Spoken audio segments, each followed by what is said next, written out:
deux professeurs, un vrai, un faux, un vrai. À quoi tient cette rencontre improbable? En fait, comme je suis prof d'université, parmi toutes les tâches que j'accomplis, je fais aussi des conférences grand public et je me suis aperçu qu'il y avait 3 défauts majeurs. Très peu de jeunes, beaucoup de têtes grises, pas toujours beaucoup de monde et puis surtout un discours anxiogène. Et donc l'idée est venue d'avoir un discours beaucoup plus drôle, beaucoup plus intéressant pour les jeunes et puis surtout les faire venir à ces conférences parce que les problèmes dont on parle, c'est les problèmes de demain. En fait, une des conséquences inéluctables de l'élévation de la température, c'est l'élévation du niveau des mers. Et là, on habite sur une zone littorale et cette zone littorale elle va être extrêmement impactée par cette élévation du niveau des mers.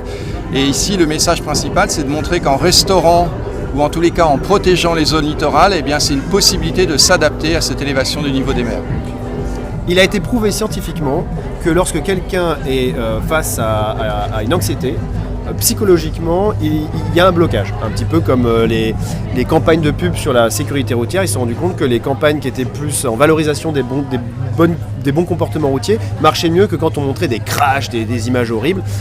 Partant de ce postulat, effectivement, l'humour permet de non pas rendre le sujet moins sérieux, mais de le rendre moins grave. En termes de communication, c'est très important. Il vaut mieux servir d'exemple et avoir des propos positifs que dire on va tous crever, on va être submergé par les flots.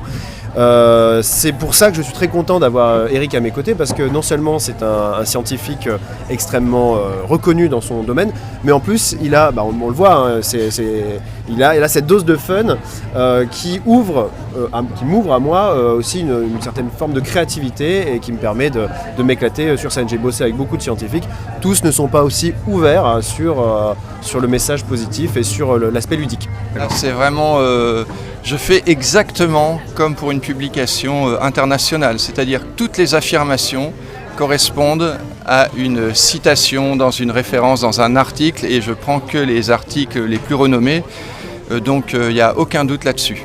Alors ça se voit pas évidemment, quand je suis sur scène, je vais pas dire machin et tal a dit que, voilà, mais c'est absolument clair. Ouais. Vérifier scientifiquement. C'est Très ça. bien. Alors que moi, toutes mes bêtises ne sont absolument pas vérifiées scientifiquement, et tant mieux. Très bien. Merci, et on se dépêche que la mer monte.